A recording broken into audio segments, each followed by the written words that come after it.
Ladies and gentlemen, Audrey Hepburn.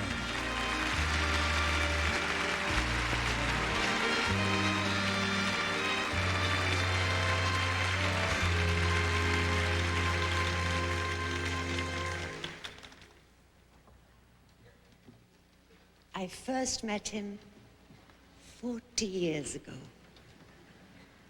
The movie was Roman Holiday.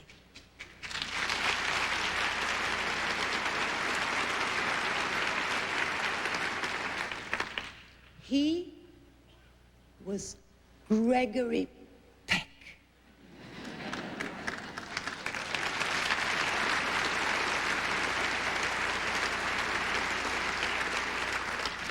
And I was a totally unknown.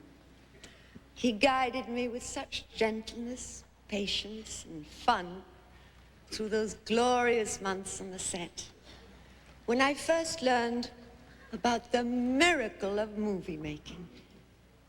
I also learned what the whole world now knows. Gregory Peck is the most authentic actor of our time.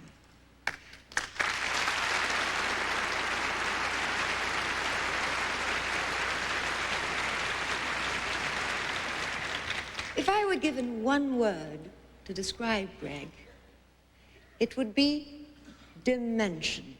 And I'm not referring to his height, but to the inner dimension he gave to the characters he created. He showed the simplicity in great men and greatness in simple men. Through almost 50 years and just more than 50 films, his quiet strength has shone forth from the screen. He's a giant who is basically self-effacing, but never afraid to take a stand in life as well as in his movies. Because he was willing to fight the studio executives when they didn't want to take the risk, we have gentlemen's agreement and its landmark exposure to anti-Semitism.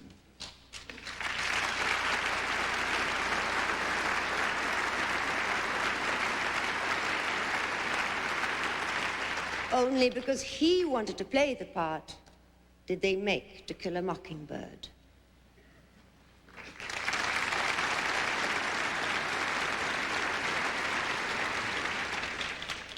Dearest Greg, to your generosity, I owe my career. For your courage and integrity, you have my deepest respect. For your friendship, your goodness, and your humor, you have all my love.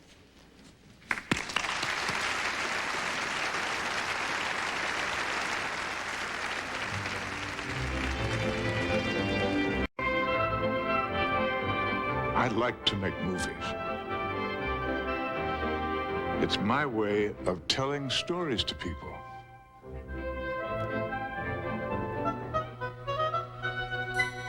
He grew up in La Jolla, a small California town where everyone knew your name.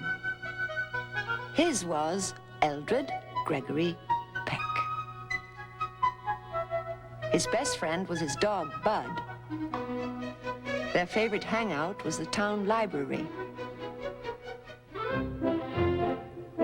He was a journalism major at Berkeley until a drama director tapped him on the shoulder and asked if he would appear in a play.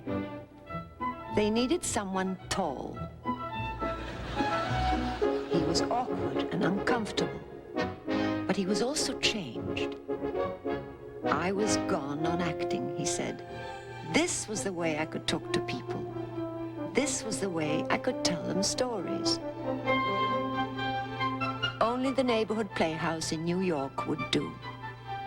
Here, drama was serious social stuff. Here, he learned his craft. Broadway critics liked him. Hollywood too. But when he went west to make movies, he didn't expect to stay. I know why you came in. Why? Because something has happened to us. It doesn't happen like that. in a day. It happens in a moment sometimes. I felt it this afternoon. It was like lightning striking. It strikes rarely. The mouth of truth.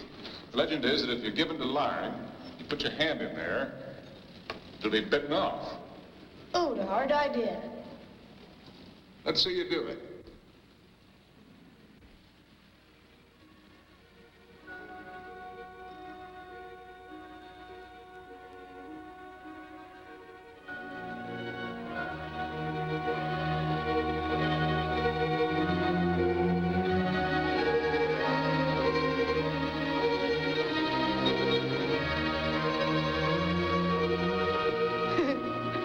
Let's see you do it. Sure.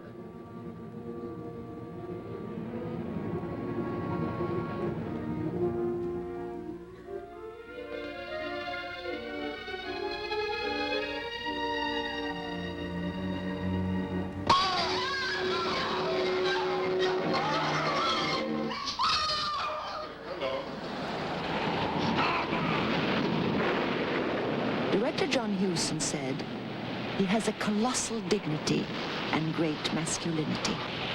He's got size." Let ball, I say. I'll run you through.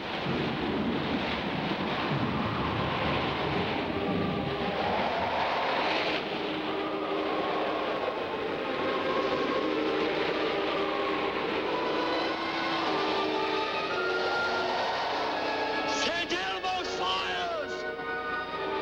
Have mercy on us! Amen. Mark it well. It lights our way to the white whale.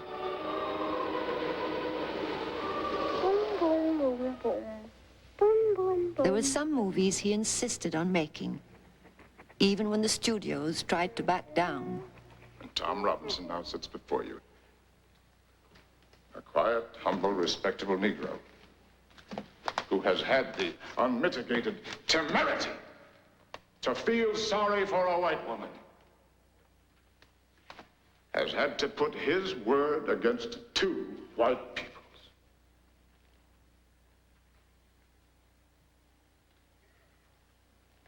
The defendant is not guilty. But somebody in this courtroom is. Now, gentlemen, in this country, our courts are the great levelers. In our courts, all men are created equal.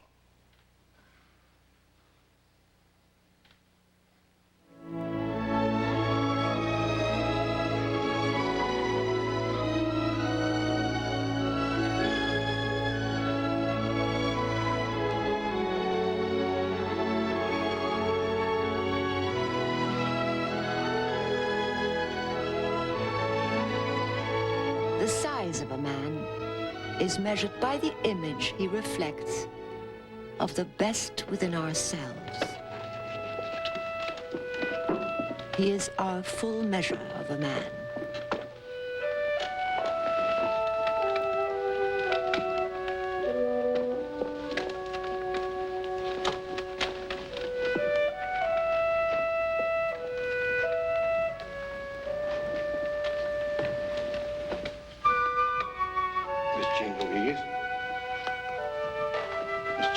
Stand up.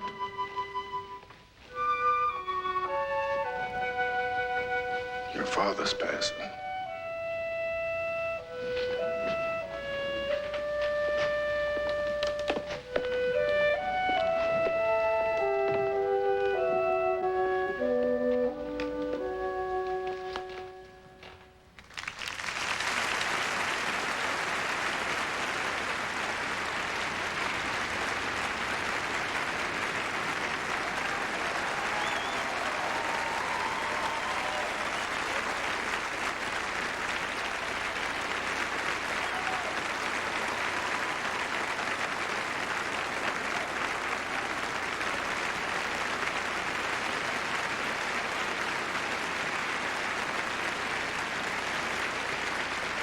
Ladies and gentlemen, I'm very pleased to introduce a 1984 Kennedy Center honoree, Isaac Stern.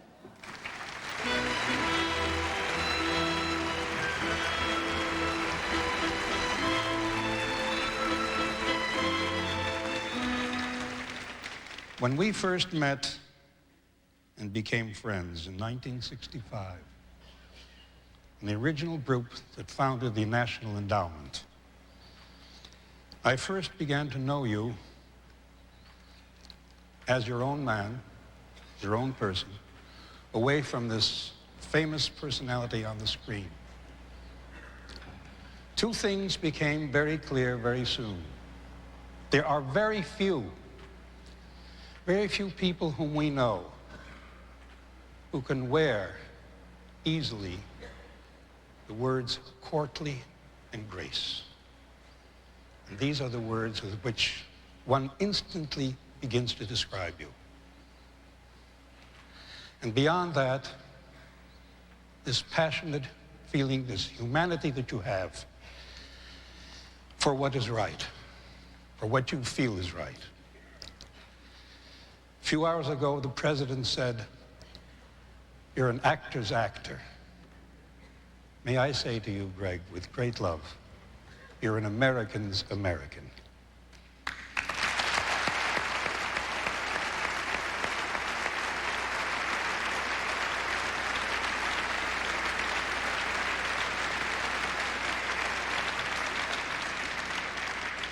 Your grandmother came from County Kerry in Northern Ireland. Your father had a very rich brogue and called you the film actor. What does one do for a bonny broth of a lad but play an Irish tune? And so,